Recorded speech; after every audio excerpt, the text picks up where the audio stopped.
Hey, what's going on, everybody? It's show 145 of the Pucknologists here on Tealtown, USA. Welcome back to the unfiltered, unedited, uncensored, and commercial-free Sharks podcast. There's only 2 games this week, and the Sharks lost both of them. Well. We're going to get into those games and ask a few questions, such as the NHL postpones more games, are the Olympics next?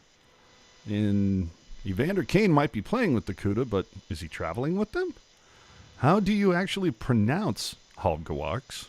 And aren't the Sharks exactly where we predicted they would be? So why are so many people upset that they're not doing better? But first, remember to subscribe and follow us on social media. If you'd like to help support the content we deliver, you can donate using the Super Chat option during the live shows, but we do prefer Venmo, and you can find us at Tealtown, USA. We thank you for that support, and if you're not watching live on YouTube, make sure to add your take in the comments section below on this YouTube video. So, let's get to it, ladies and gentlemen. Let's dive right in. Jerkman, how do you pronounce it? Well, I talked with some people who talked to some people, and it's exactly as the shirt says. It's Halbegewachs. 3 syllables. 3 syllables. Shout out to Kevin Lacey, Tealtown USA's pronunciation guru, and and the conversation he had with Jayden's mom. Yeah, and the thing that's it. I know. Well, the NHL media guide says this, and this says that, and blah blah blah. If there's one thing I trust Kevin to get right, is name pronunciation. And so if Kevin says it's this, it's this. Yeah, I think that's kind of our de facto. So let's go here, guys. It's the weekly wrap here for Sharks hockey and through 30 games this season. The Sharks are now 15, 14, and 1.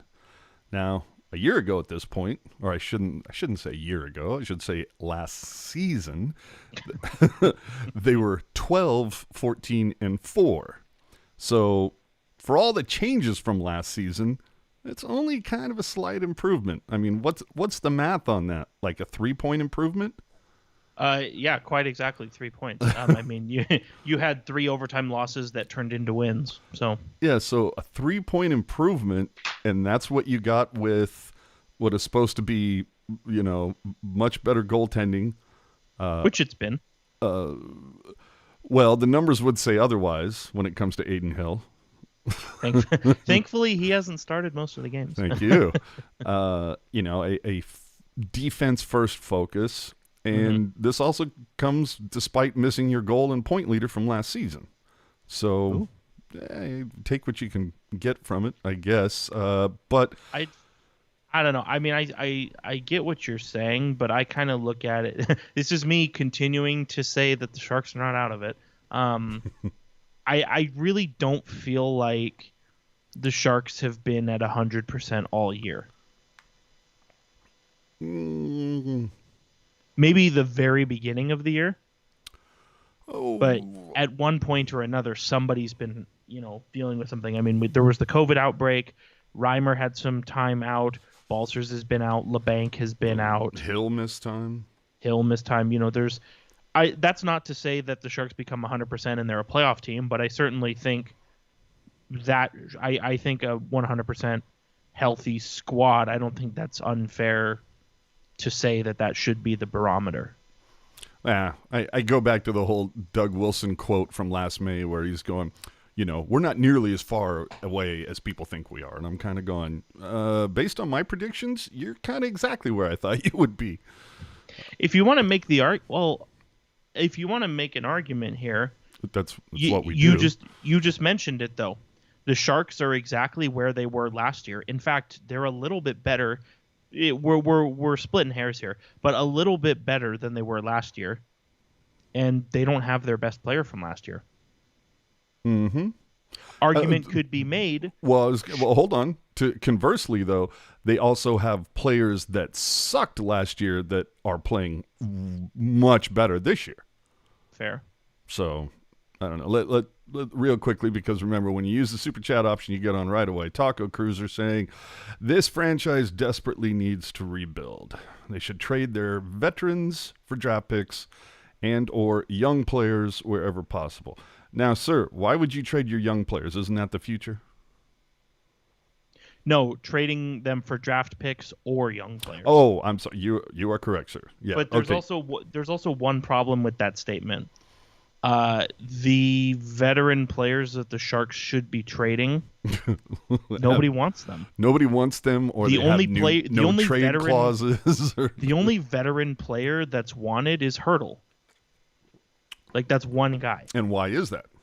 Well, I mean, look at his contract. His contract is very friendly, but even then, whichever team signs him to a new deal, they're getting somebody at 28 who I believe still has more to show. You know what I mean? Yep. And we've gone into this. We're totally off the rails, but it's fine.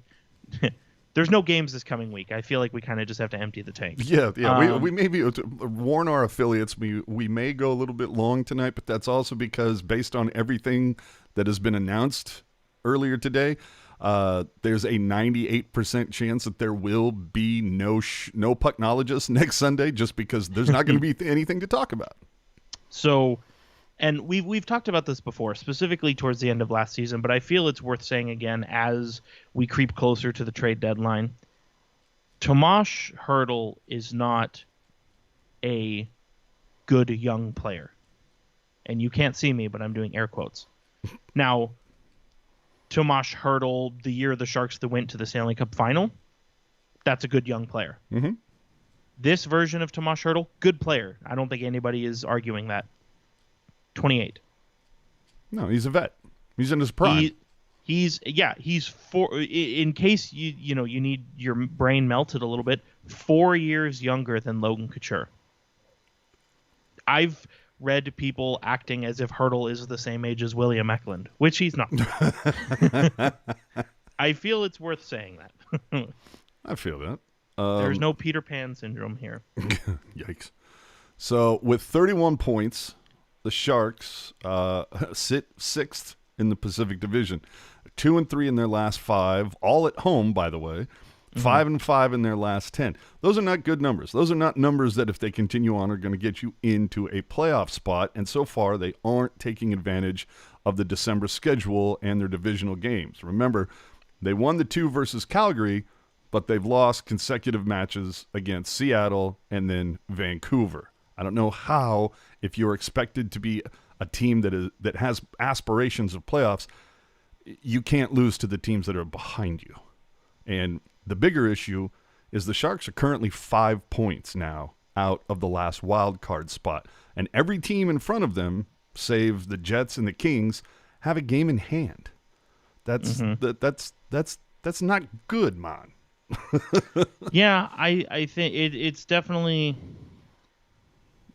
it's not good, right? But I think, as I said before, like, this team has really not been at 100% all year, and they don't have their best player from last year. And if it was up to me, they wouldn't have their best player from last year ever again. But point being is there's still, and again, this is not going to be, a 75-minute slob session where we talk about how the Sharks are just right there. We're talking possibilities here. Like, the Sharks could very easily pull themselves out of this. I mean, they still have a lot of home games coming up against, they're going to have to play Vancouver again at some point.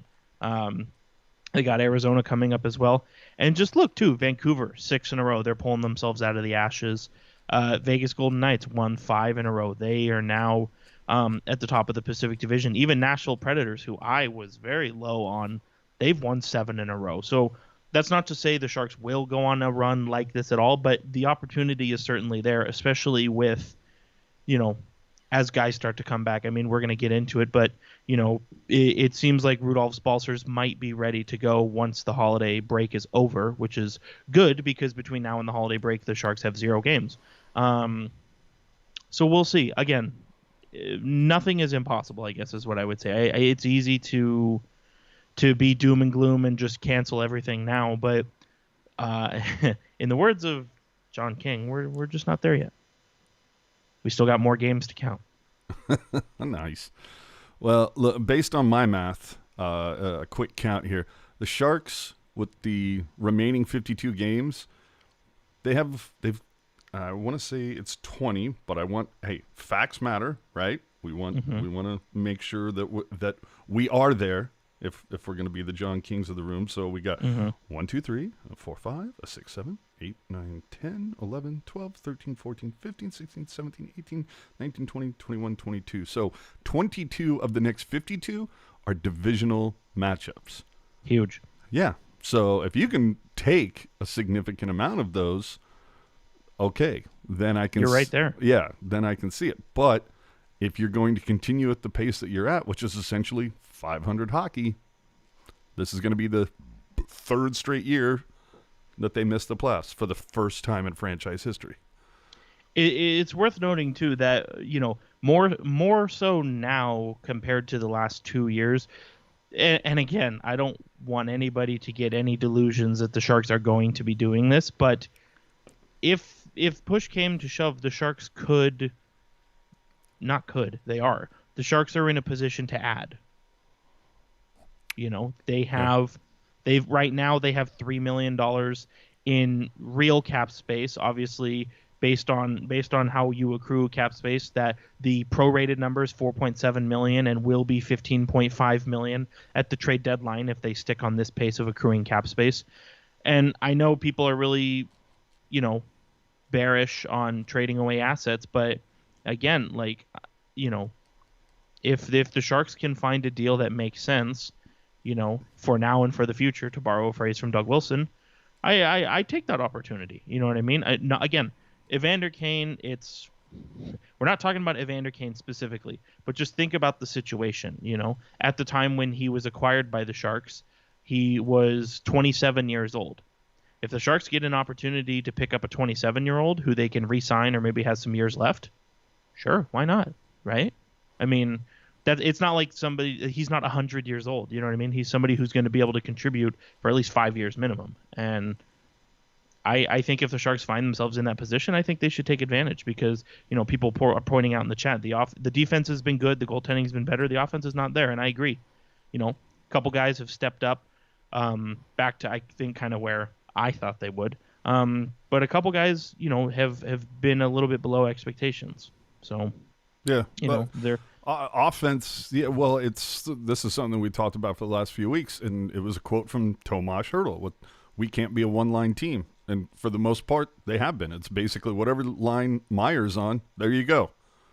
I mean, it's right. The key to beating the Sharks. Just shut down whatever line Meier's on, and your chances of winning are probably at about 95%. And that's kind of the thing, is like you look at, Meier, Couture, and Dahlin, that's been good all year, right? And then what happened when Hertl was on the skid? He throws Meier with Hertl. All of a sudden, Hertl breaks out for 5 goals in 3 games?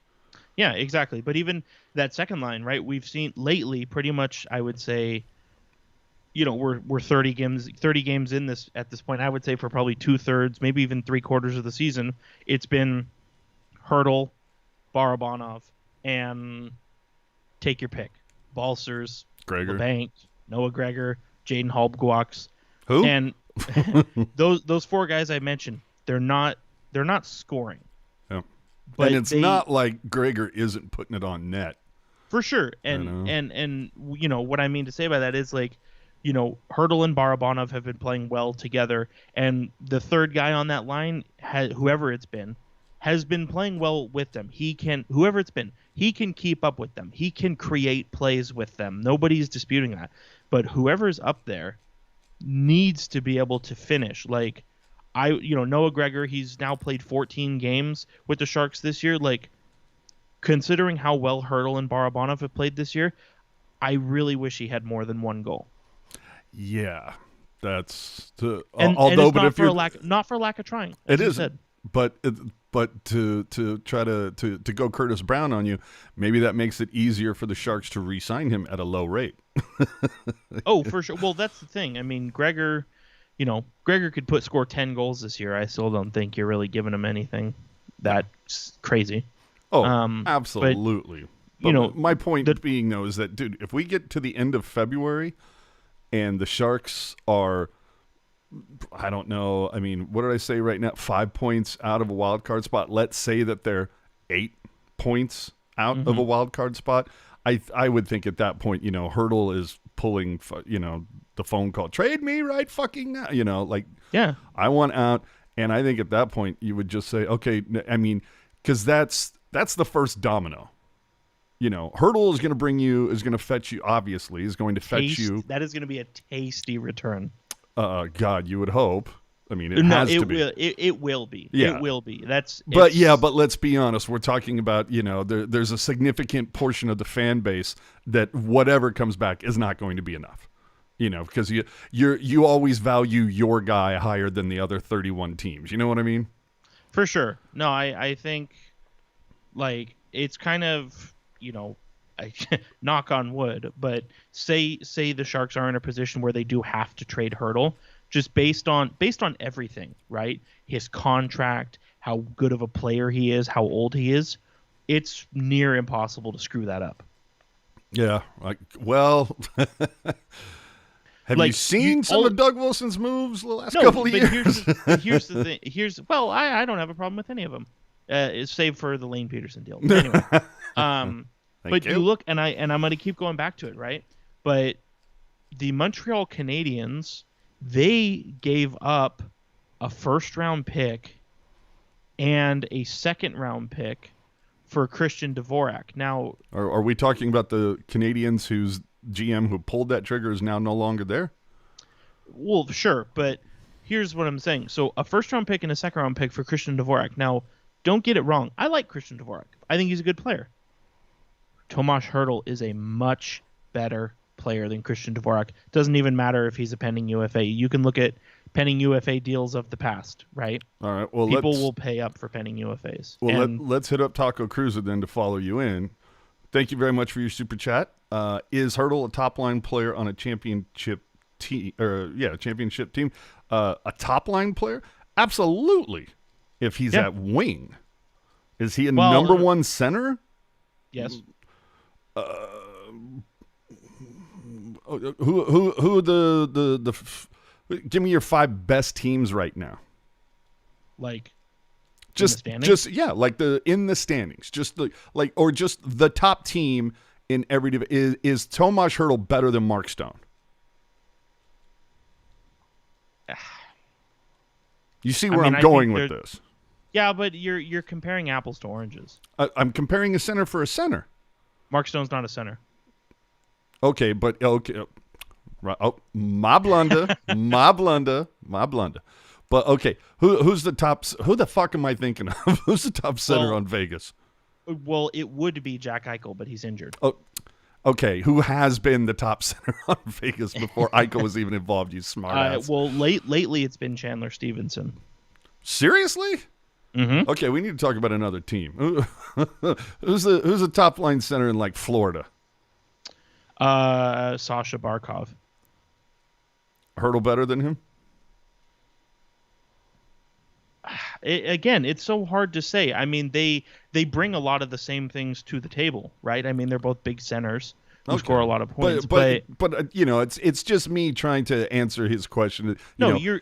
Here's the thing, though. If you're trading for, if you're a Stanley Cup contender, you're not trading for a number one center.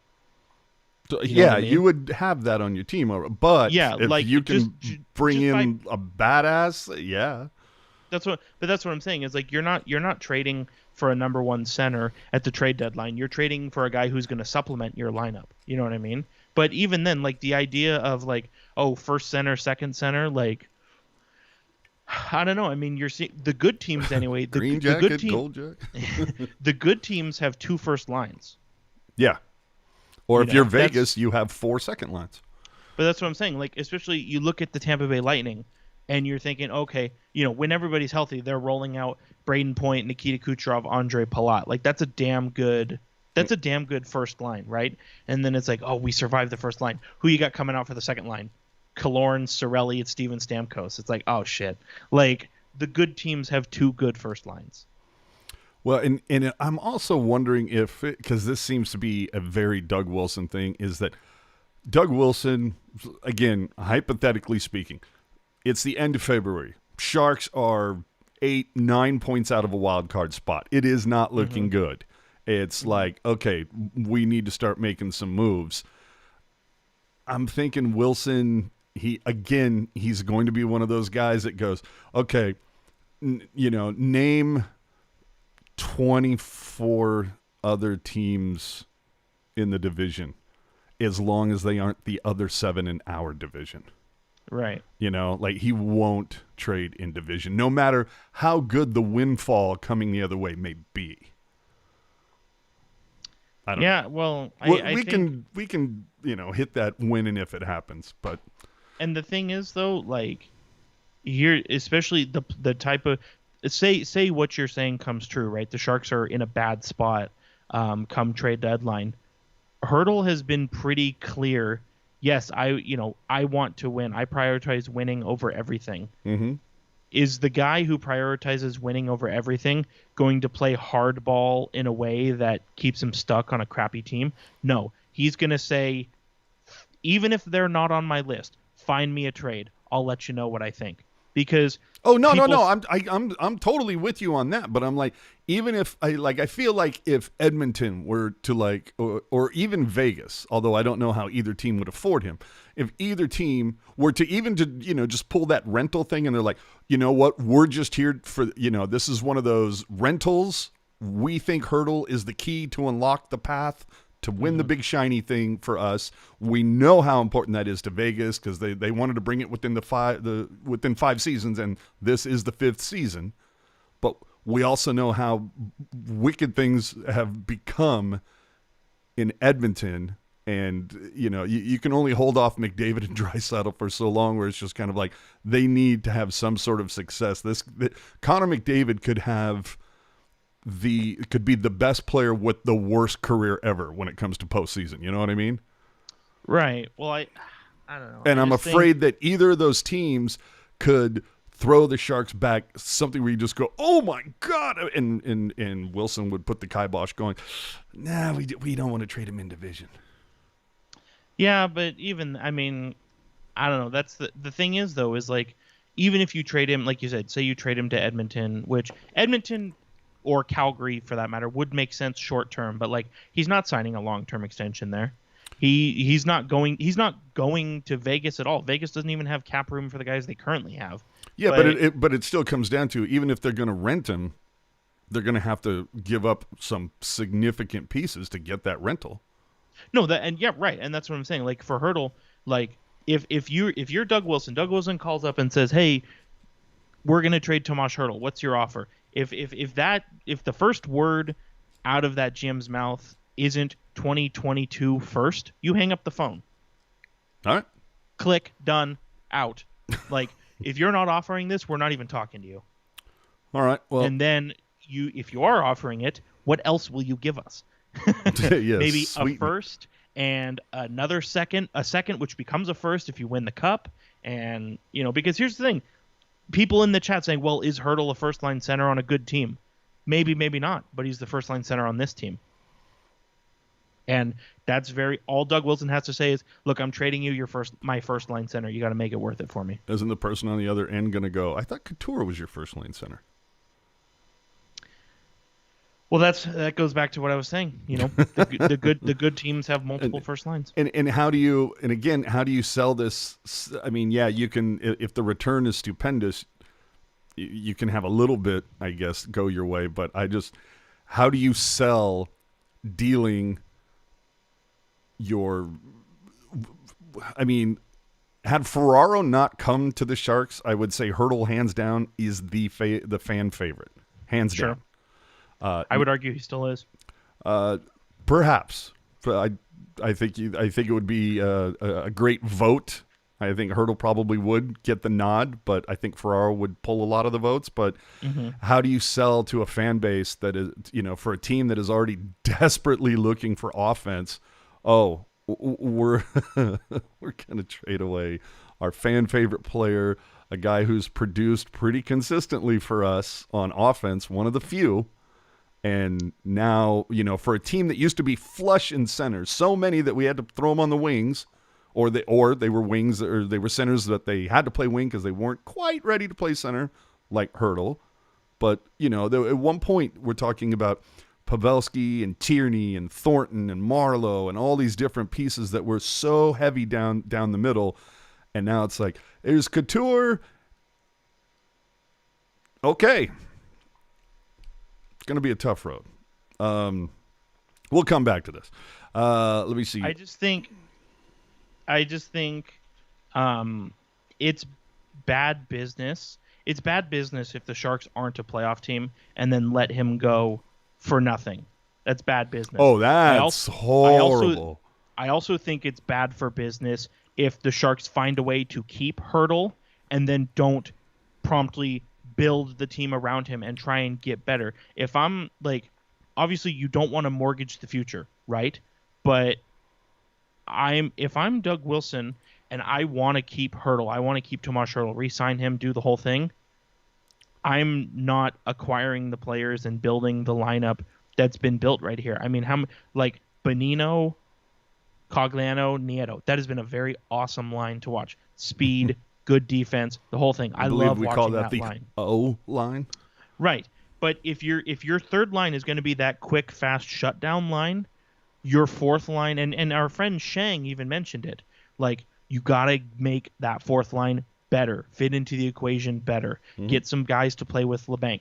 Lane Peterson, not cutting it. Gadjevich, not cutting it. Weatherby has been good. He needs help. Yeah. How do you expect, we have this guy who prioritizes winning and we want to keep him, but we're not going to try to build a team that can win. What do you think about a fourth line? Say everybody's healthy. Sure. Everybody's healthy. Everybody's available. Mm-hmm. What do you think? Fourth line, let's say Gregor between Labanc and Halbegewachs. Sure. Smaller, but fast. Ultimately, I still think your fourth line is Cogliano, Weatherby, and Nieto. I still think that ends up being the fourth line. And your third line should be Labanc, Bonino, and Balcers, or Labanc, Bonino, and Gregor. Right. One of those. And then obviously whoever's not on that line should be up with Hertl and Barabanov. I would prefer Labanc up there with Hertl and Barabanov personally, but whatever, right? Yeah, well, especially when you factor in how much he's getting paid. Let's see. Taco Cruiser. Sharks fans aren't stupid. They understand that rebuilding is part of professional sports. Did you see what I said? Sir, I could not disagree with you hard. Did you see what I said? Harder, yeah. No. Sharks fan, you clearly are not on Sharks fan Facebook. Just go 3 comments down from that. Look what I said. Yeah. No, Sharks fans, not all of them, but Sharks fans are stupid. And I see it every day on social media. And despite my best efforts to try to help people, just to inform them, I'm not trying to be a know-it-all. I'm literally just trying to stop the spread of misinformation. Somebody today, perfect example. Somebody hit us up on Twitter and said, why did they blow off the Canucks game this Tuesday? They're already in town from playing on Thursday. Literally. That's not a real thing that happened. I kid you not, dude. Shit you not. Go look at the Teal Town Twitter. Epic. Look at the Teal Town Twitter. And I responded. And I said, no, actually, Vancouver had to go back home following the Thursday game because they had Toronto last night scheduled, or Arizona tonight scheduled. Those were both postponed. So, no, they weren't in San Jose. And then the response was, oh, okay. But before saying that, all they had to do was go to canucks.nhl.com/schedule. They could have figured this out on their own. So, again, are there some Sharks fans that are that try to educate themselves and that are smart? Yes. Most of them are not on social media, and for good reason. Look, we need to move on. I was going to say we're 30 minutes in, and we haven't even talked about the games this week. Yeah, we're one paragraph into the rundown. Yeah. So how'd I do on my predictions? 1 for 2.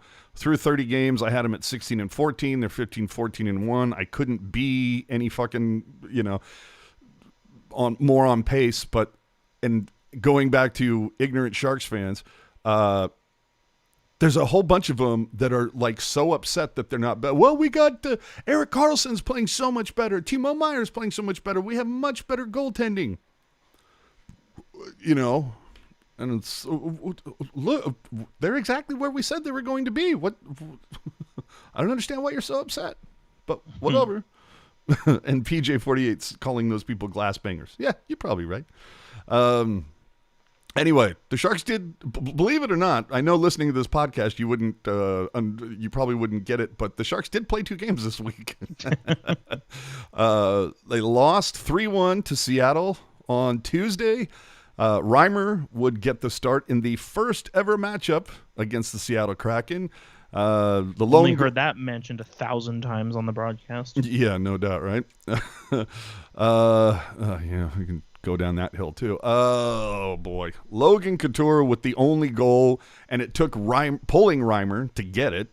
Look, the storyline on this one is Seattle has not been great, but their goaltending has kind of like found a rhythm as of late. And for me, the Sharks they got goalied. Hey now, cool.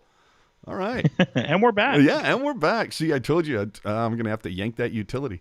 But they got goalied, bro. God, did they get guys. But too much passing.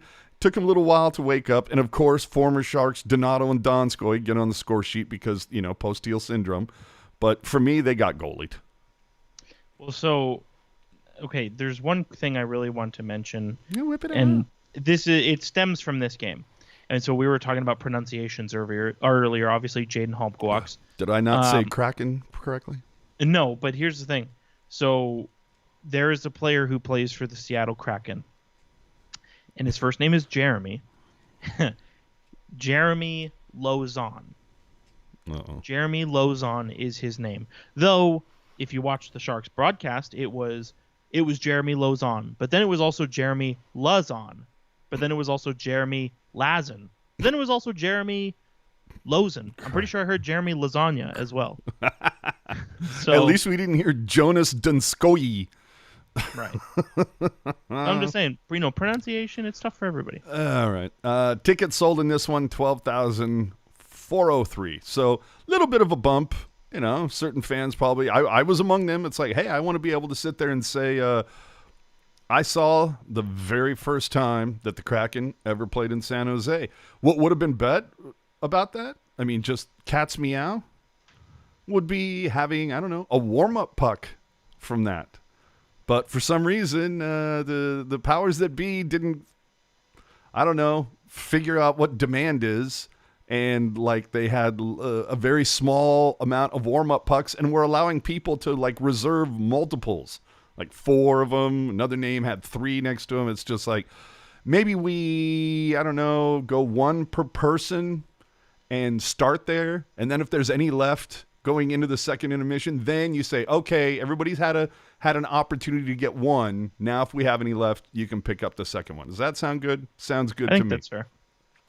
The other just fascinating encounter I had, excuse me, during Tuesday night was Homeboy and I walked down to the Sharks ticket window. If you come in from that south entrance off Santa Clara, immediately to your right there's an ATM, but there's a little ticket window, right? And we're going, hey man, let's take this opportunity. Let's pick up tickets for the Florida game for the return of Jumbo. That way we don't have to pay those ridiculous Ticketmaster fees. Bet. Let's hit them up. We go to the ticket window, and I shit you not. I asked girl, we'd like 2 seats. We already know it's 205, row 2, like seats 8 and 9, or something like that for the Florida game. March 15th, I want to say.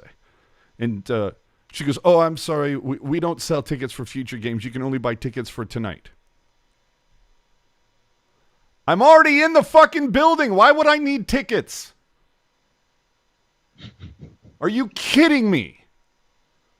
Like, And again, this goes back to the whole thing of being stupid. Like, how do you not process that? And it also understood for me why we were the only ones in line.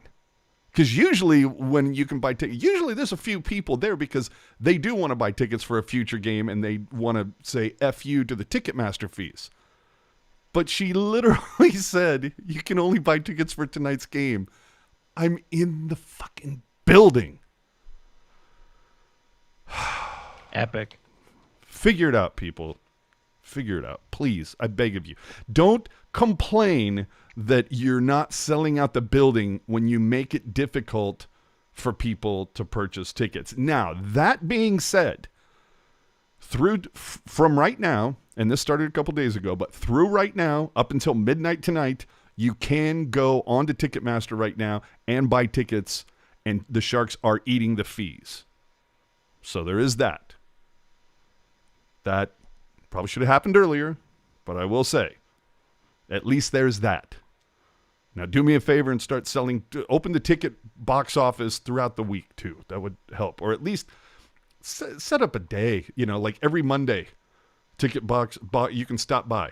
You know what I mean? Like, come on. Don't even set up a day. Set up a tablet there. Yeah, just something. Help us help you. Come on, man! You were ready to give them your money. That's what I'm saying. I'm like, here I got $150, $160, whatever the price. I'm like, here, I got cash. I'm ready to go. Oh, we don't sell tickets for future. Oh, are you kidding me? And so when I see, that they're only selling 12,000 on Tuesday, 10,000 on Thursday. Anyway. I fear as though I've gone too far yet again.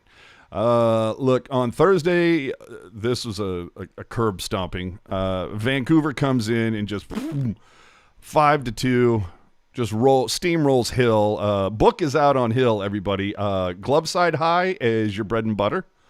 Jayden Hill single-handedly lost the game for the Sharks, and I usually don't like to blame the goalie for these kinds of things, but this loss squarely on Jayden Hill. I mean, the three of those 5 goals he should have had. There was no reason to not have them. I think he should have had all 5, and I understand he was out of the net for a couple of them. Right, but here's what I'm saying is, so you look at the game against the Kraken, and it says, man, the Sharks were really dialed in defensively. Wish they got some run support. Well, this game they got run support, and their goalie fell apart. Oh, dude. If it's not one thing, it's another. Yeah, and I assume because of the scheduling quirk, between, there was only 2 games this week, 2 games this coming week. Well, at least there were at the time, and then just a really weird stretch. They're only playing 4 games over 2 weeks. That's really odd. You don't see that very often. So I guess that's why Hill starts, because you didn't want him being cold that long, whatever. But at the same time, we've talked about it before, the Sharks have visions of making the playoffs, right? And if we are to believe that is true, shouldn't you be playing the your hot best goalie? Yes. Yes. Not even the hot goalie, dude, because Reimer was injured or sick or whatever was wrong with him. Dude, and he's come back. Dude, Jayden Hill's save percentage right now is worse than Martin Jones's right now. That to me, better than it was the last 3 years, though. Hold on. Let's hit this in the chat real quick, and then we'll jump back to the Vancouver game. A couple quick comments. Sharks are eating the fees, but isn't it on certain games? It was on every game I checked, so I'm not aware of that. Eric asking, Sharks need to implement market pricing like the Giants do. I think they tried to do that. I don't even know what that means. Well, it's basically that it's in theory, the average price of a ticket for baseball, right? Like when it's a Thursday night, it's against, say, the San Diego Padres, and their third string or their third starter is playing versus your third starter, like that's kind of like the baseline of your pricing, right? So for the ticket that you want to sit in, that ticket is, say, $48. But that same exact ticket, when it's a Saturday night and it's versus the Dodgers and their number one starter is on the mound and your number one starter is on the mound, Saturday night, huge rival. Then it goes up, but then it's a Tuesday night and it's your fifth starter versus their fifth starter, and the team that you're facing is like, a team you have no history with, like the Cincinnati Reds or something like that, or the fucking Blue Jays, like a team that you see like once every 4 years or something. Like those prices then, instead of it 48, should fall to like $40. But that $48, when it's on Saturday and it's all the good things, then it'll go up to like $62. You get what I'm saying? I get what you're saying, but truthfully, I think the whole ticket prices drama, I honestly think it's a bunch of bullshit. Because here's the thing. Sharks ticket prices at times over the last 15 years have been expensive. Fans have still paid for them to go. Yeah. Well, the dynamic... Sharks tickets... Hold on. Sharks tickets are dumb cheap right now. At least if... On the secondary market. Right, but if you're going to sharks.whatever.com to buy tickets, you've made a couple mistakes along the way. Sharks tickets are cheap right now, and people are still not going. So when anybody says, "Oh, the ticket prices are high," you're either not looking in the right places or you're just being a big baby about how the Sharks are not a good team. We're going to get to this in a minute. I'm just saying. No. If people wanted to be there, they would be there no matter the cost. Exactly. And I'm gonna touch on this in a little bit. Let's finish out this Vancouver game and move on. Yeah, please do. Yeah, we're all over the fucking place. All right. So anyway, Canucks come into this winning 5 straight since their mass firings. Well, guess what? Now it's 6 straight. Halbgewachs gets the solo lap, making his NHL debut, skating with Hertl and Barracuda. With good. I thought looked fantastic. Certainly got his name butchered a ton load in the first period. With Labanc out for the next 3 months, the opportunity is there. I would hope somebody steps up to take it. I can only assume Scott Reedy is next on the list. I can't imagine that Evander Kane's going to get a look. So look, the storyline on this, we kind of mentioned it, but look, you manufactured a couple of goals. You got Meyer and Cogliano, but you didn't get much jump. It's the 4th straight game for the Sharks where they failed to score more than 2 goals. This is a game that screamed, "Start Reimer." He's the hot hand. You just saw what he did. Whatever. Bugner switched up the D pairs, putting Ferraro with EK65, Middleton with Burns. Okay, fine. I think probably, if I had to guess, that's probably because, Bob was probably looking, okay, Burns, Karlsson, who's more likely to help us tie the game? Karlsson. Okay. Oh, sure. We're gonna put Karlsson. And who's more defensively sound, Ferraro or Middleton? Well, that's the thing. Who, if we're jumping up in the play to try and score and we get caught with our pants down, who's more likely to bail us out, Ferraro or Middleton? Mm-hmm. Totally with you there. And I will say, look. Real quick, not a slight on Middleton, definitely a slight on Burns. Continue. Yes. Speaking of EK65, though, and I've given him his cookies as he has deserved them over the course of this season. Would you agree? Absolutely. Probably more than you probably should, but hey, now we've all seen it. I've been run over a few times this season. All right. Not today. No. This game, you have to remember, he sucked in this one. The worst, of course, being his neutral zone giveaway in the 3rd period. The Sharks are down 3-2. There's 2.5 left. And EK puts it right on Miller's stick, and boom, it's 4-2. Like, it was unassisted. Miller never had to do anything. He just, thank you, Erik. Went back, boom. What is it? Like, had enough time to shout over to the bench and go, what is glove side high, right, boys? Yeah. Okay, boom. And funnily enough, Randy and Hetty make no mention of the EK65 turnover, only saying that he'll need to have that. Okay, yeah, Hill needed to have that. Erik Karlsson needed to not make that pass.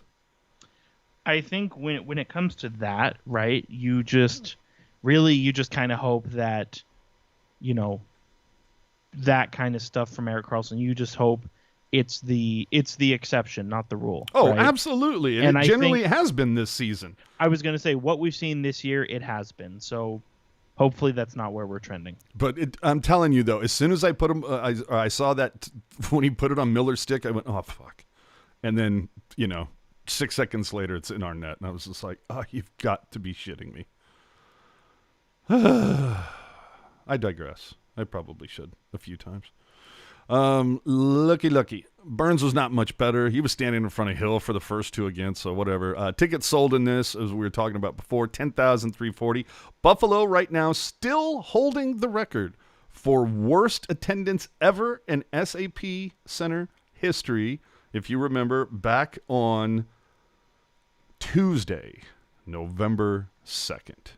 My point being, my money is still on Arizona Tuesday, December 28th. I say they will go sub 10,000. If that game is not postponed, I will be there. Shout out. Hey now. All right, so look, the bottom line, we were talking about this earlier. The team is struggling to find offense. They lose another offensive piece in Labanc. They don't want the team's leading goal scorer from last season on this team. And for those Kane apologists, and there are some of you that are out there, let me ask you a question. If you believe that the rift between Kane and the Sharks locker room is a false narrative that is driven by the media, why isn't Kane playing for a Sharks team that is so desperate for goals? Like, you literally had Bugner come out like in the last day or so, asked about Kane, and Bugner's like, he said, a quote here from Pashelka. I asked Bugner if there was any way Kane could return to the Sharks. Put it this way, it would be a huge surprise to see Kane play for the team again. Bugner saying, I would probably say this to keep it simple. Right now, he's not part of our team. If there isn't some sort of a rift there, you'd be hearing something different. Well, it's like we talked about before. If they wanted Kane back, they would say, yeah, I called him, checked in on him. He's doing good. Can't wait to get him back here. Miss that guy. He's awesome. Yeah. You've heard none of that. And even, Shang asked the same thing. I want to say it was on Friday or Saturday. And basically it was, is the door open for Kane to come back? And Bob was like, well, Kane's on the Barracuda right now. Yeah. It's like, all right, so no. That's a total non-answer right now. And Bob notoriously shoots from the hip. You know what I mean? Mm-hmm. He's not a non-answer guy. Oh, dude. I mean, we're talking about a coach that straight up, called out Jones more than a few times last season. I mean, he said some things. Yeah, we've talked about it. Yeah, and it's who's your starter the last 3 games of the season? Well, probably not Jones. Oh, all right, cool. Yeah, you can figure out why. You don't have to sit there and go, and try to come up with conspiracy bullshit. So, anyway, is Halbegewachs really that difficult to pronounce? I don't think so. I mean, Ruzi had it spot on, but as the game went on, between Hahn, Hetty, Brown, Brody, I heard like 18 different Halbegewachs. I heard Halbegewachs. I swear at least once I heard Halbegewachs. And then what's really jacked up is that the NHL pronunciation guide says Halbegewachs. I mean, yeah. But I just, how do you not just, if you're part of the team, the broadcast group, Brody, Curtis, Hetty, Randy, anyway, Hannon, Smith, everybody just needs to just text Ruzi and go, how do I pronounce this guy's name again? He'll spell it for you phonetically. Text Kevin. Yeah, there you go. But literally, we're going to put Kevin Lacey's phone number on the screen right now. Text that number. When you need a pronunciation, text that number. I mean that seriously, too. That he's my guy. All right, what's his number? I'll throw it up right now. No, but there was a lot of that going on. Halbgewachs, obviously, you mentioned that. I talked about Jeremy Lauzon as well, but there's been a lot of, just and it's hard to say, like, if you mess up somebody's name once, like we've all been there. Yeah, right? Absolutely. But specifically with Jeremy Lauzon, to call him 6 different names in the same game. Here's the problem that I had is you go back and listen to that first period of the game, and Randy and Hetty, they changed the pronunciation that they themselves are doing about 3 times. Mm-hmm. It's Halbegewachs. Then it's how. At one point, I thought I was like, okay, just go straight back to the future and go 1.21 gigawatts. Just It doesn't even matter. And you talk to any Barracuda fans, there have been plenty of nicknames for him as well. Haagen-Dazs, Scrabble. Hogwarts, Scrabble, yeah. Yeah. All right, let's move on. We could go down a rabbit hole with this. And actually, I just got a text from Kevin Lacey. May or may not have been, and it said my number is at KEVINLACY22. There you go. According to ESPN's NHL attendance report, San Jose is 29th in average tickets sold at 12,212. Now remember, tickets sold is not tickets used, but they are only ahead of Arizona, Ottawa, and Buffalo, 3 tire fire franchises, 2 of which have their buildings out in bumfuck. Now, if you sort by percentage of availability, then it's they fall to 30th. Now, some people will sit there and go, well, there are people that are not comfortable being in an enclosed space. They're just not comfortable in that situation again. Totally respect that. Then there's other people that are going to sit there and go, I don't care about your vaccine mandate. As you can tell by my sarcastic voice, I don't respect a lot of that. It's kind of like, dude, you had no problems with no shoes, no shirt, no service. If they want you to wear a mask, wear the goddamn mask or stop crying.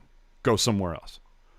But the thing is, the Warriors, they have the same mandates. 49ers have the same mandates. The Warriors are 100% sold out. 49ers are 95% sold out. So why aren't the Sharks selling more? Well, it's like I said before. If people wanted to be there, they would be there. And that's right. Sharks fans have been spoiled with a lot of winning. Yeah. Over the last 15 years. Quite the fair weather group. Yeah, that's the thing. And I've said this before. We've said this before on the podcast. Like, if they were selling out a building when they won, what was it, 11 games the entire season? Selling out the building. Well, and that's the thing is, like, if somebody from the future came to me and said, "Hey, the Sharks are going to go 0-82 this season," if I'm in town, I'm still going to catch a game. Absolutely. So no, it's. I think it's a little bit of fair weather stuff. I think it's also that there is a rather large turnover in the South Bay population. The Tech Valley with a lot of people coming and going. So I don't know. Why can't the Sharks win in black jerseys? It's pure coincidence. Next question. When we talk again, we will be catching you up on 2 games. Nope, wait. No, the league has postponed those. No cross-border travel before Christmas, so Vancouver and Edmonton, scheduled for this coming week, are suspended. So as of now, the next scheduled game to be played is going to be at Anaheim on the 27th. I don't know why that might be pushed off, but look, stranger things have happened. The ironic part, of course, being is that these postponed games come during a stretch where the Sharks were playing had the least amount of games over the most amount of time scheduled. And because following Christmas, the schedule starts to get pretty damn condensed. Jerk, is it time to announce Schedule B? Because I feel it's just a matter of time. If the NHL does not announce that they are saying, thank you for the invitation, but go fuck yourself, Olympics. If that doesn't get announced before Christmas, how? Well, here's the thing, dude. What's the thing, dude? Even though it is the NHL's decision, everything that has been said about the Olympic subject is that it's going to be up to the players. The players are going to decide whether or not they want to go. We've already seen some players, Robin Lehner, Erik Karlsson, who've said, yeah, if I'm invited, I'm not going. We've seen Connor McDavid feeling nervous about the protocols. Logan Couture has felt nervous about them. Did Patchy already say something too? If he did, I missed it. Okay. But and again, I think if it was me personally, if I was playing in the NHL, I would not, and I was invited, I would not go. You were invited? Just on the principle of like having, to travel so far to China. There's all kinds of political uncertainty, obviously, but also COVID is going on. I just wouldn't go. And, ultimately it is going to be up to the Players Association. They're going to have to come together as a group and tell the NHL what they want. But here's the other thing too is, so obviously the NHL, they blocked out pretty much the entire month of February for the Olympics, and the All-Star game as well. From what I understand, even if the NHL doesn't go to the Olympics, that time off is still going to be there because, schedules for buildings and everything like that have already been committed. It's going to be, if the NHL does not go to the Olympics, it's going to be very hard for the NHL, not impossible, but very hard for the NHL to move the schedule up 3 weeks. Well, yeah, buildings get, concerts get booked, events get booked. And again, the schedule is so goddamn condensed. I went through it and I'm like, just for Vancouver and Edmonton, I'm looking at openings on the Sharks schedule and then looking where those line up with Vancouver and Edmonton. There is nowhere to line it up. Like, if you even look, funnily enough, if you look at, like, the next times the Sharks would host, like, Edmonton or Vancouver, like, the Sharks immediately play, like, the day before, or, like, the Sharks host somebody else the day before, and then Vancouver would, okay, I can figure this out. So, like, like, Vancouver comes in, plays, I'm never going to fucking figure this out. You know what I'm saying? It's just basically, right. It's like Vancouver plays. To get it dialed in. Yeah, it's like Vancouver plays in Anaheim on Wednesday, then plays in San Jose on Thursday, and then San Jose plays in Anaheim on Friday. You know what I mean? Like, it can't be lined up. And it makes me wonder too. I don't know this for sure. I would obviously have to try and figure it out. But last year, when the NHL put out the schedule, they intentionally put a week between the end of the regular season and the beginning of the playoffs for this exact reason, for postponed games. Mm-hmm. And I'm curious to know, I don't know for sure, maybe it's been decided, maybe it's not, I don't know. But I'm curious to know if the NHL has once again created a buffer week at the end of the year. Because based on how everything has gone the last, week, they're going to need it. Yeah. Otherwise, I mean, if it and here's the thing, I'm of the belief that what we're dealing with right now, this is the worst. I'm of the belief it's only going to get better from here. I would hope so. And maybe, but then again, if it doesn't get better from here, maybe it's a situation where they have to go to points percentage. Well, maybe they did it last year, no problem. 2 years ago. Whatever. I'm sorry, facts matter. To get back to kind of what we were saying, though, when it comes to ticket sales, Fanatical Teal Bleeder pointing out the Warriors are a dynasty, though, with the greatest shooter of all time at the moment. That's not correct point. Fair point. Fair point, but I want to also position that up against the fact that, yes, the Warriors, you've got your Steph Curry, you've got your Klay Thompson, there are some pieces there. Draymond Green, for a little while you had what was dude's name? Kevin something or other. Kevin Durant. Yeah, you had the guy who left the Kevin Durant size hole. So you have some big names, the Sharks, for the longest time, for damn near 20 years, Thornton, Marlowe, Pavelski was, a beloved figure that played here for 13 years. Those are three pretty big pieces to not have on the team anymore. I would say that I'm not saying it's the only reason. I'm saying it could be a small little piece when three of the biggest names that have played on this team are gone. I mean, two of those three names are the biggest names that have ever played for the Sharks, period. There's no debate about that. Well, I think it's also worth saying as well, basketball is a pretty mainstream sport. I would make the argument hockey, especially in this market, I would argue that hockey is still a little bit niche. Oh, absolutely. I think that, and what Fanatical Tealblader, I think, makes an excellent point, but I think there's more at play than just that. I got you. So let's go to stock up and stock down this week. Look, Hertl, 2 assists this week, despite having I don't know how many different people on his line. But hey, keep upping that trade value, my brother. He's a versatile guy. He can play with anybody. Thank you very much. Swiss Army knife you are, sir. Brent Burns, you know what? 2 assists in 2 games. Hopefully this is him starting to heat up because we all remember how dormant he was once everybody came back from COVID. He was so hot during that stretch when everybody was on the COVID protocol, and then he was just invisible for a while. So hopefully this is a sign of him. And hey, look at that. And we're back. All right.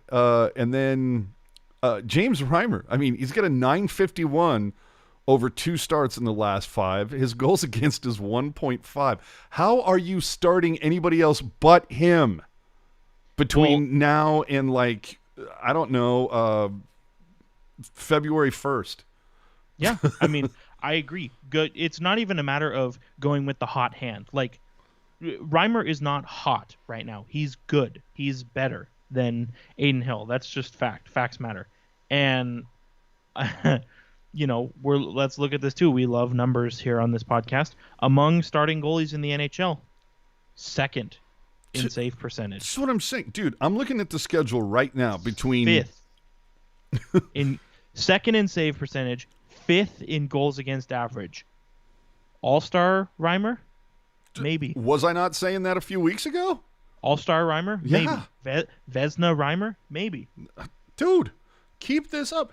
Dude, between now and February 1st, which is at Tampa Bay, that's the last game before the big break in February, they have 1 back-to-back.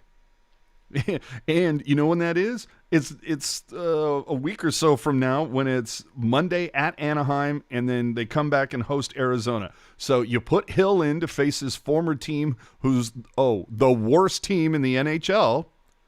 There you go.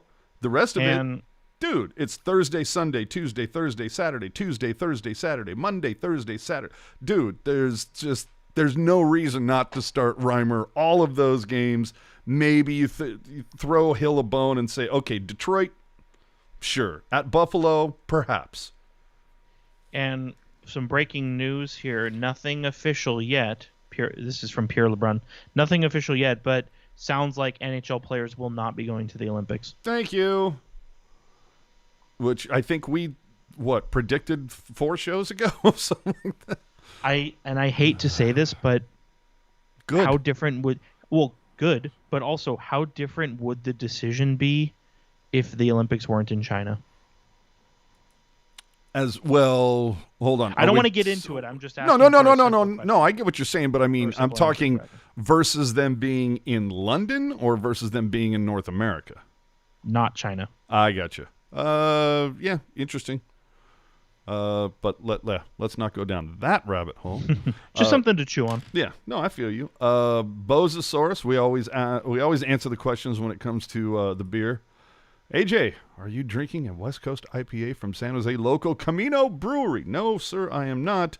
I am drinking the Logan Couture Loco Hazy IPA from Hoppa's Brewery in San Jose. Sponsor. Yeah, Hoppa's, get on it. And then finally, stock up this week. You said Shimmick. Yeah. Or was that a typo?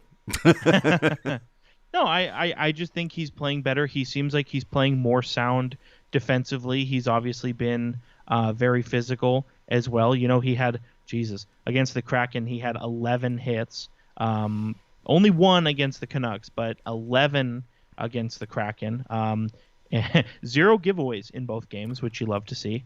Feels like Boy got a little tired of getting scratched. Yeah, like I said, he's been more physical, which has kind of been his bread and butter. I think his skating looks a bit crisper. He doesn't seem as out of place on the ice. I think he's been better defensively, and again, we'll see. Is this just hot play, or is this a sign of things to come? We're still waiting on Vlasic, but it looks like Šimik is trending in the right direction at least. Yeah, I would like to. I wouldn't mind seeing Vlasic get a scratch here. Just saying. Just saying. Let's see here. So stock down. Look, we've been talking about it the whole show. Jayden Hill, dude, 890 over 3 starts in the last 5. A goals against of 3.33. Dude, oh my God. Kevin Labanc. I mean, you were already having a shitty year. Not his fault. Not totally his fault, but he did get scratched for not, doing things that they asked of him. It's like, for not carrying his line mates. Well, some of that, but it was also kind of, looking for the offensive push rather than being a little bit more defensively sound. But either way, look, he's in Chateau Bow Wow regardless, and then he gets a dislocated shoulder.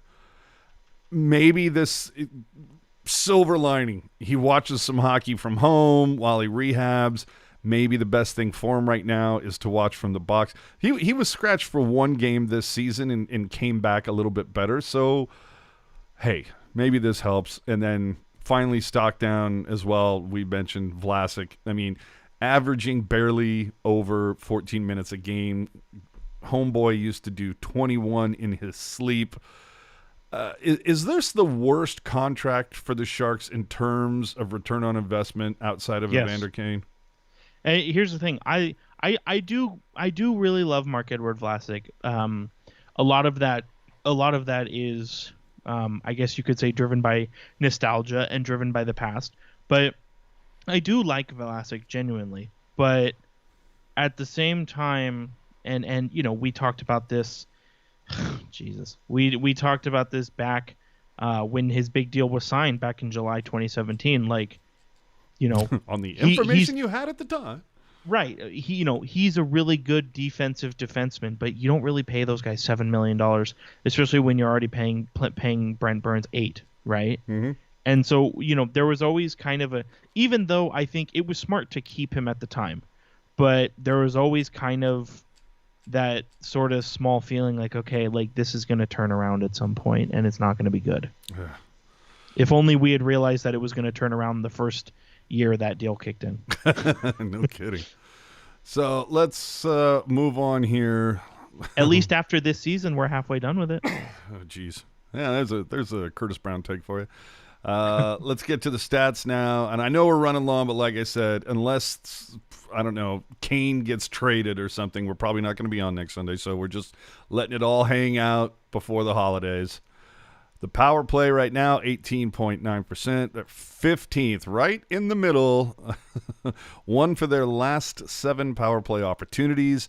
The PK has fallen to 5th, now at 85%. Oh, darn. Yeah, yeah, but I mean, dude, they were killing it for so long, leading the league like the first month and a half. And this week, 2 for 3, but we'll see how it goes. The face-off winning, fallen from 8th to 10th, now at 51.7.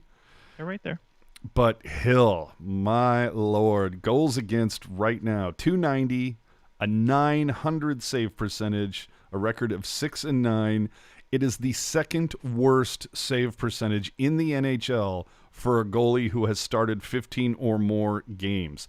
And for your information, Hill's 900 save percentage is a scotch below Martin Jones's current 907. Ugh. Conversely, Reimer, 1.99 goals against, a 936 save percentage with a record of 9-5-1, and Reimer's save percentage, as Jerk told you earlier, second best. Yep. Save percentage is second in the NHL. Goals against average, fifth in the NHL. And that's despite losing 6 of the 15 games he started. Imagine if the Sharks were like a good team. Man, wouldn't that be great if that happened? And what's funny here is somebody, a smart ass in the chat here, it says breaking, Kane retires, joins Pucknologist every Sunday. The reason why I find that comment funny is that I actually have had video sent to me. I'm not sure when this is from, but it was video of Evander Kane on Instagram saying that he was at one point going to start a podcast. Chief never followed through, and it's supposed to be uncensored, unfiltered. There was going to be a whole bunch of stories. And then what happened? Blue line points, 2 games this week. You got 3 assists. All in, though, 15 goals, 44 assists. That's 59 points in 30 games from the blue line. Market improvement from last season. So who's leading the module, my brother? Moduel. Well, honestly, has it changed at all from last week, or can we just move on? Your top 3 are Tomas Hertl, Timo Meier, Logan Couture. They are leading in terms of module score, leading in terms of high-value goals, leading in terms of actual goals. There you go. But also, Erik Karlsson, Jonathan Dahlen, 50% of their goals are high-value, nothing to sneeze at. Nick Bonino still sitting with a crisp 100% high-value goals. It's because he hasn't scored in 4 weeks. That's right. And everybody else is just sort of tolling around. Bugner did say that Balcers is improving, but is still a week or 2 away. Placed on IR back on December 7th. Not expected back before Christmas. That's the way that remains. Shellman, he was placed on waivers for contract termination. Pashelka reporting that requested the termination so he could go back home to Sweden. So I don't know if he's just like homesick or if he's like, fuck these guys, I'm never getting back on the Sharks or whatever. Or if he was just like, God damn, Eklund needs my help. Well, also too, shout out to Kevin Lacey for digging this one up. Dig it out. So actually, right after the contract was terminated, Shellman actually signed a 3-year deal with the team in the Swedish Hockey League. It's spelled Vaxjo, pronounced Vekwa. Shout out to Kevin. And nice. There you go, 3-year deal. He's probably making some good coin for it. So you get to be in your home. You get to be in your home country, make some good money. I mean, who says no to that? Nice. On Friday, Buddy Shang mentioned that Mario Ferraro missed his 3rd straight practice, so Chief is clearly dealing with something, and later he actually reported Ferraro put on all of his gear, and Bugner had to order him to take it off. You have to love the if this kid is not the future captain of this team, I don't know what the problem is. Sharks took the weekend off. What better way to reward a team that's lost 2 straight? Last May, Doug Wilson, who we've yet to hear anything about since taking temporary medical leave on November 26th, like I mentioned earlier, said we're not as far away as people think. If you're forced to move Hertl, you're forced to buy out Kane. I'm just saying, it's been 18 years, and that first decade was pretty solid. Last 5 years, some of the moves, I don't know. Is it time, if Wilson is dealing with some health issues, is it time for him to pull the ripcord? I think ultimately, just because of how much clout Doug Wilson has, I think he's going to go on his terms. Gotcha. And you know what? I'm like, there have been some fumblings the last couple of years, but I still think with Wilson's tenure as GM, I still think it's been net positive. And until we see some really egregious stuff, I don't think we're there yet. We're not there yet. I don't know why I love that so much, but it's just always so much fun to say. So look, that's excuse me, that's where all that stuff stands. We talked about the Olympic stuff earlier. I just could not imagine being in China and like literally the day you fly in, they test you and you're like, oh yeah, you got the Rona. Sorry, you can't participate. So it's like, I came here for nothing. Or you come, and then you're there for the entire time, and then the day you're supposed to leave, they test you, and you're like, oh, nope, sorry, you got the Rona. You got to sit around here for a month. Well, and so that's the thing. So the latest edition of the Beijing playbook came out last week, and they're talking about potential 3 to 5 week quarantine. If you're asymptomatic, you have to provide after the quarantine. When you're asymptomatic, you have to provide 2 negative tests within a 24-hour period. If you are symptomatic, you have to wait until every symptom is gone before you can even attempt to test out. Dude, I'm just sitting there going, if there was an Uber for private jets, you know what I mean? Right. Well, but think about it like this, right? Think about it like this. People, the recent example here is Erik Karlsson. Erik Karlsson's got a 2-year-old daughter. Imagine he's stuck in China for 5 weeks. Yeah. Well, yeah, you could tell. Erik Karlsson was just like, oh, hell no. Screw that. I don't care. And I don't blame him. I wouldn't go. Yeah. Fuck you. Hey, look, Ben Bishop retired and Anton Khudobin is waived and assigned to the AHL. Weren't these guys playing for a cup like a year ago? That's amazing. Well, Ben Bishop hasn't been healthy in over 2 years. Yeah, but it's just, from what I understand, his meniscus is shredded cheese at this point. Ugh. He Khudobin got tired of grabbing the nets and throwing it. Yeah, he played half the regular season of COVID season 1, he played 3 games in the playoffs, missed all of COVID season 2. Obviously didn't play any NHL games this year, played 1 game in the AHL and shut it down.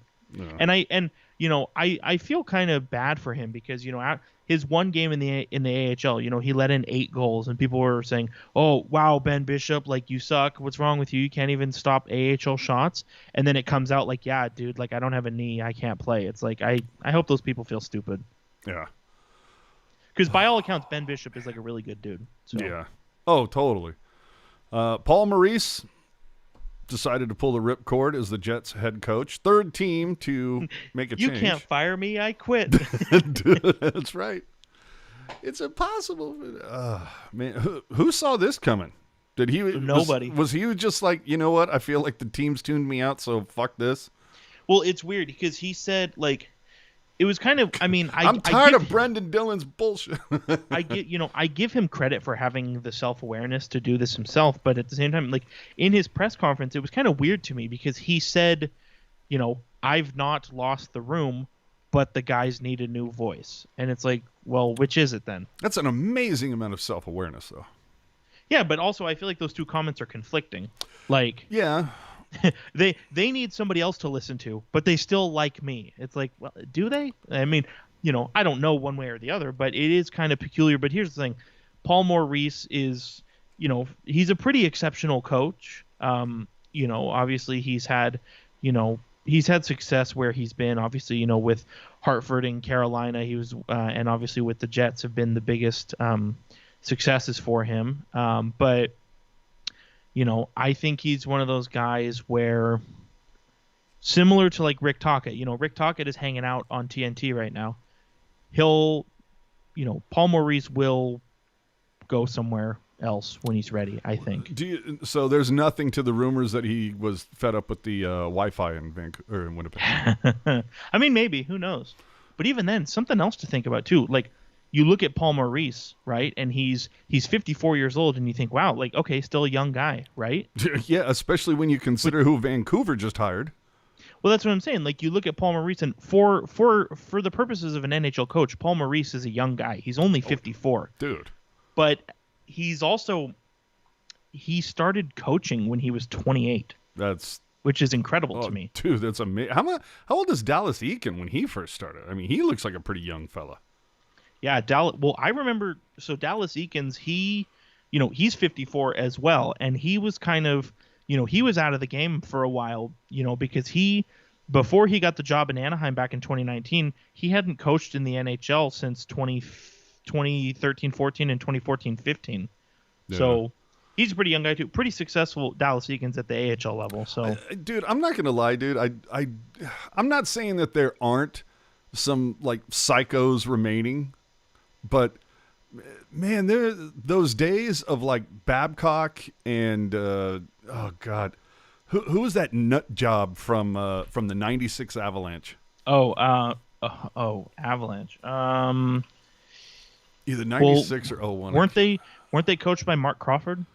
Crawford, yeah, but yes, Mark Crawford, but and there's another coach I'm trying to think of. I don't. Bob Hartley. No, did Crawford coach both the '96 and the '01 Avalanche Cup winners? No, only '96. Yeah, okay. So I want to say '01 was also a bit of a loon, but Bob Hartley, who is now okay. He wasn't too bad. Yeah. But Crawford was a fucking whack job. He was pretty bad. Bob Hartley was one of the people who got fired after the Akeem Alou scandal came out. Oh, that's right. But no, Babcock, Crawford, Tortorella. Those guys that would just lose their shit in interviews. And of course you see Daryl Sutter coming back, who's just like I'm surprised they just, during media sessions, they don't hold a mirror under his nose to confirm he's still breathing. So actually, I need to correct myself. Bob Hartley was not fired during the Akeem Alou news that came out. I apologize. He was fired by the Flames before that. I gotcha. Apologize. All right. But even then, you're right. Like the era of whack job coaches are sort of, going away. I mean, even Mike Keenan, was everybody that has had a story about Mike Keenan talks about how much of a nut that guy is. Oh, he was a whack. Quinville could have his moments. But yeah, God, Keenan. Anyway, how things going for the Dark Horses? Jerk's got to be feeling much better. Who owes me an apology? Climbing out of the basement, winning 6 straight, now with a record of 14-15-2. I mean, literally, they're like 2 wins away from like right there with the Sharks. 24 points. How do you suck and then suddenly rip off 6 straight wins? I mean, were the players just half-assing it in hopes of like getting the coaches fired? Maybe it's because I was right all along and this team was better than the record indicated. Maybe. But how do you suck for that long? A new coach comes in for like a day and then you win 6 straight. That's just really? I don't know. Look, so you're feeling a little bit better. I'm feeling okay, marginal. The Kings moved up to 5th, now with a record of 14-11-5 for 33 points. They just beat Washington earlier today. So my Kings with 33 points, Jerks Canucks with 24. We're not there yet. A lot of hockey left to be played. We'll see what happens. Remember, for last time I looked, the Vegas Golden Knights took over the lead in the Pacific for the first time this season. Yep, they've won 5 in a row. Those fucking guys. So there you go. Let's get to the, as I see him check in on the chat, let's do the check-in on Ian's hair. Martin Jones, his save percentage has dropped to a 907. We mentioned that earlier. To the delight of Ian Reed's wife, 10 starts of the 20 have been made. He beat the Sens in overtime last night. With the holiday break, the Flyers only play 4 games over the next 2 weeks. However, Flyers do visit, or at least are scheduled to visit, SAP at the end of the month. You got to think Jones is going to start that one since the Flyers play at Seattle the night before. And, hey, who's that guy leading his team in goals and assists and points over there? Oh, that's Joe Pavelski. Holy shit, did you see him get choked up in the post game? I did, yeah. Wow. What was it? Tanner Kero. Yeah. Tanner Kero. Dude, that was that boy got dropped like a bad habit. Yeah. No, it's tough. And see now, you know what? I don't. But I look at that and I feel like Tanner, you got to be more aware of your situation. I look at that. It didn't feel like a bad hit to me. Did it to you? No, but no. Like it was bad. I mean, it's quote unquote bad, but I wouldn't call it dirty by any stretch. I just think it's because. No, I don't know. I'm watching it again right now, and I think. You think he could have took a little mustard off the hot dog? Yeah, I think because Brett Connolly ran him over before the puck was even there. Oh, I get you. But plus also the fact that just the way Kiro was hurt, Like, you don't want to see somebody get No, hurt no, like no. that. Was there any reports from the NHL saying that there would be a hearing or any supplemental discipline? Yeah, he got suspended for 4 games. Oh, okay, so that was dirt. Which, okay. and I think that's because like I said, I've got the clip up right now, and the puck's not even there. Okay, I was just, Yeah. I didn't see it from that, but I totally trust you. But yeah, but just to see Pavelski's emotion in that post game, and then relating it to what he went through with the Game 7 with Vegas and all of that, it was just, I miss you as our captain, Joe. I'm just wondering, like, especially with the way Dallas is trending, right? Like, obviously, like, Tyler Seguin he's still dealing with some, I think he's still dealing with some lingering effects from his hip surgery. He's obviously not been the player that he's been in the past. Not having a bad year, but not what he probably should be. I still think he's struggling from that. Alexander Radulov is a pending UFA. Jamie Benn, that guy's career has been tumbling down the toilet like the last 3 years. Like, I'm wondering if there's, even though, yes, Joe Pavelski is 37, but all indications are that he's not slowing down or stopping at all. Like, I wonder if Dallas tries to go through kind of like a post Ben Radulov kind of refresh, I wonder if Pavelski ends up as like a guy who maybe wears a letter there on a more permanent basis. He's worn the alternate captaincy there, like in the past when guys have been hurt. I wonder if Dallas opts to do some kind of retool refresh. Well, I wonder if they go that direction, because Pavelski, like you said, he's leading the team in scoring this year. He led them in scoring last year, and 2 years ago in the bubble was a beast for them in the playoffs. Well, let me ask you, and so now you know what, I've had a chance to look at. No, that hit was fucked up. Let me ask you this though: with where are the Stars right now in the standings? Currently, they're 6th in the Central Division, so it's not great. and they're actually 1 point behind San Jose, so they're 6 points out of a playoff spot. Oof. So if it doesn't get much better, Pavelski's UFA. If anything, maybe, yes. From all indications and everything that Joe has said, it's we fucking love it in Texas. We're down, and that's all great. When we, every weekend we like go visit Burns's animal farm or whatever. Like, it just makes me wonder if he says, you know what, loved my time here. This has been great. I'm gonna go, I don't know, pull the Joe Thornton move and find a team that I think is going to get me the big shiny thing. And for a year. Or do you get the vibe that Pavelski just wants to be happy? He doesn't really give a shit about the shiny thing.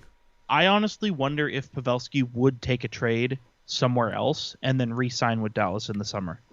Solid point. I can see that. Just because, like, he, and we don't need this to be a big slob show, but, by all indications are that, like, he wants to be there. You know what I mean? Mm-hmm. So why not go chase a cup and then come back? And where Pavelski's at in his career, he scored a lot of points. He's made his money.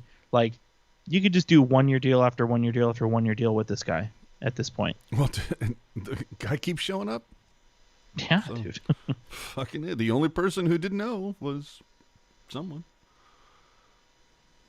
that will remain nameless for now. All right, let's wrap it up. All right. Ooh, Barracuda.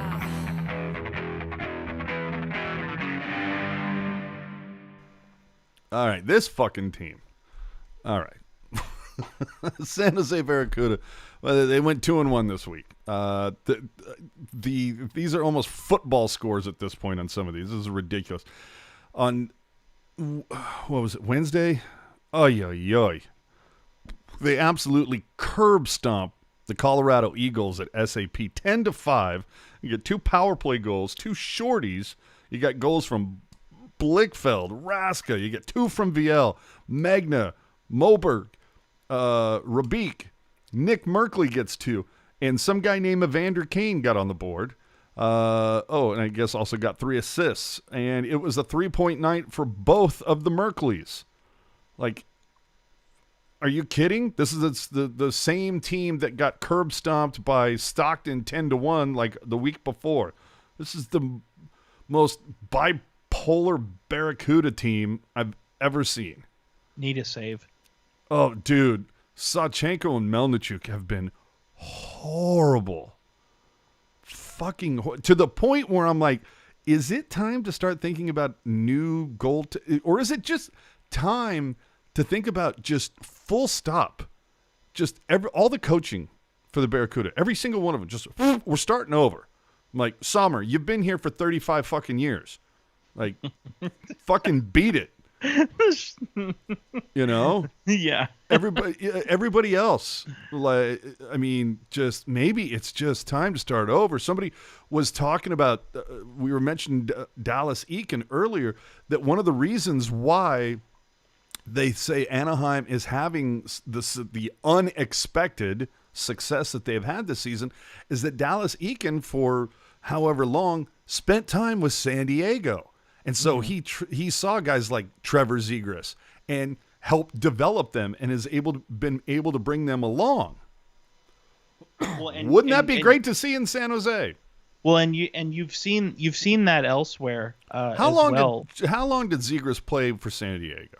Oh, not long at all. He was barely there. Okay, well, so that's kind of unfair. That's like saying that Sommer coached Couture. But there were other guys in San Diego, to your point. Troy Terry was there, Sam Steele, Isaac Lundestrom, Max Comtois. Like, all these guys were there, right? Okay, then those are absolutely great examples. But here's the thing, and you make an excellent point, and I agree with you 100%, because look in the past, Jeff Blashill was the coach. Hey, and there he goes. And I'm back. And he's back.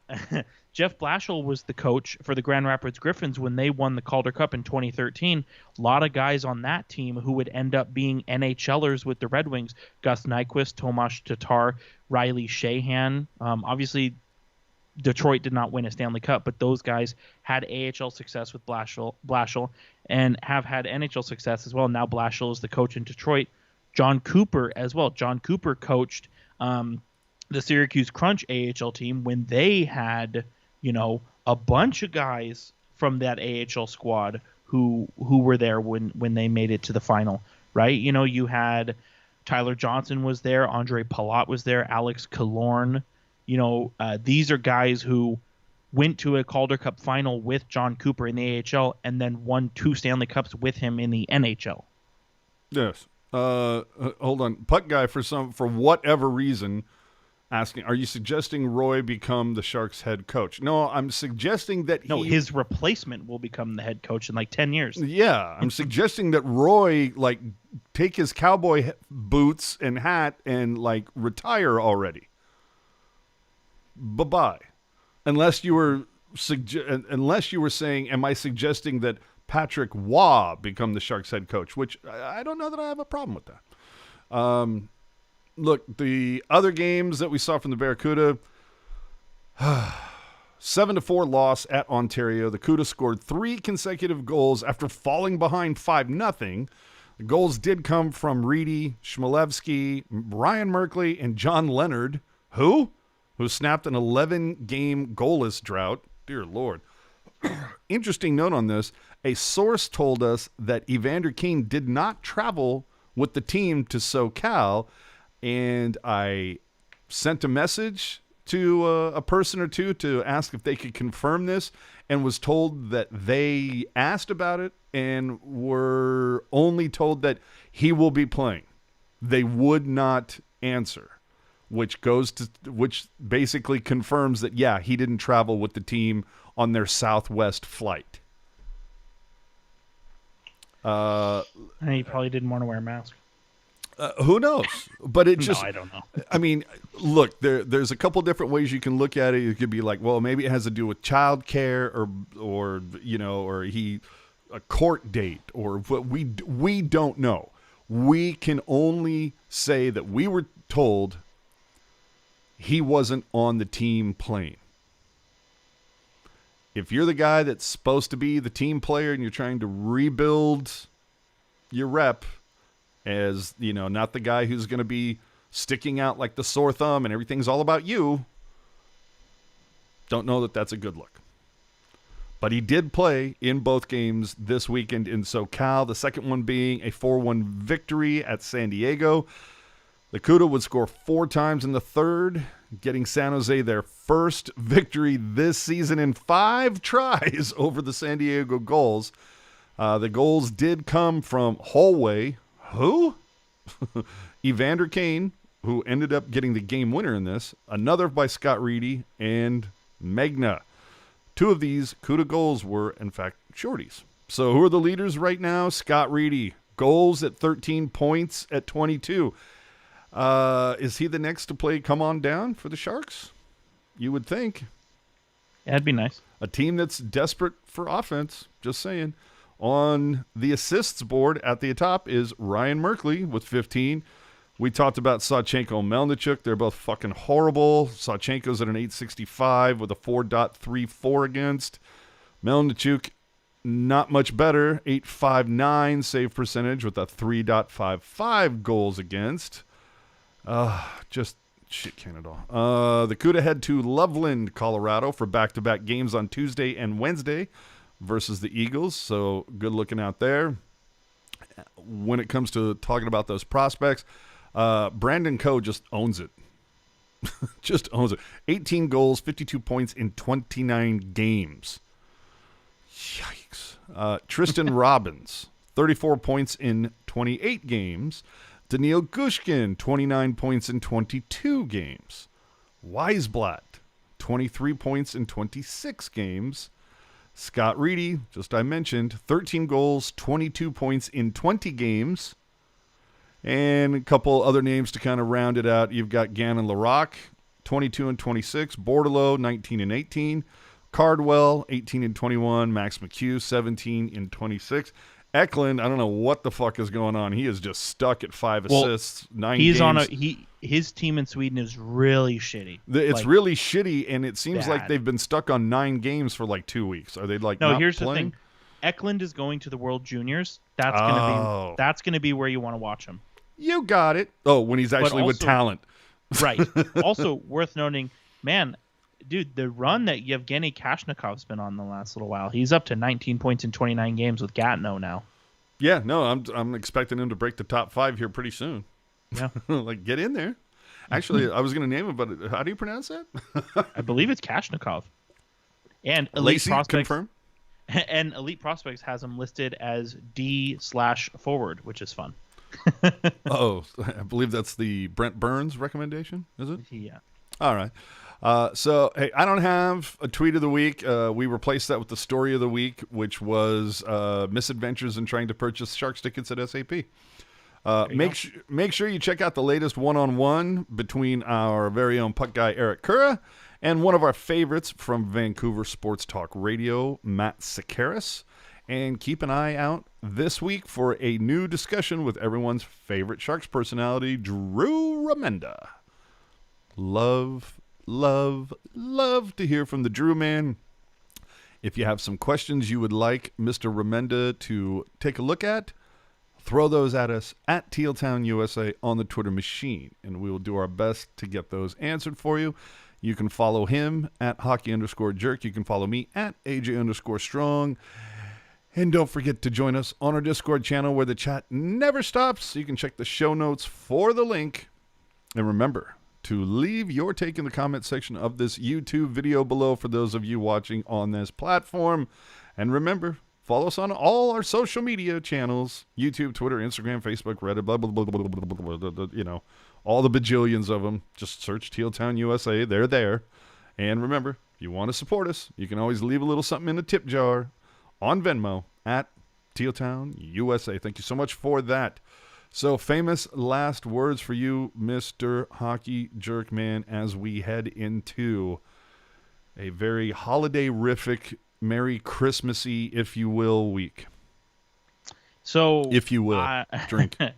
I saw a really funny tweet that I'm going to share, and then I'll throw it back to you. So, on December 14th was when Yoel Shellman was put on waivers. I'm sorry, what's his name?